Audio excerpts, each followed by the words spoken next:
saith the Lord, learn not the way of the heathen. Hear what the Bible commands us.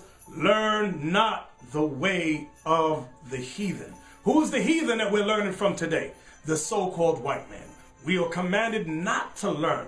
Back in Jeremiah's time, where was the Israelites at? In ancient Babylon, under the Ethiopians. And Jeremiah told our ancestors then, learn not the ways of the heathen. Don't follow the customs of these Ethiopians that set up Nimrod and Tammuz and Semiramis and the tree, the palm tree.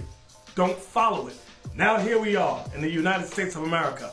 In America, in their archaeological digs, they say, oh, look what ancient Babylon used to celebrate. They had a custom called Christmas. Not Christmas.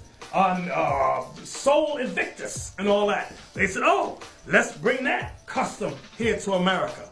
Okay? And they said, oh, we don't got to use a palm tree. Let's use an evergreen tree. Okay? And they set up tree and they decorated with silver and gold. And they gave our sons and daughters as gifts one to another on their holidays.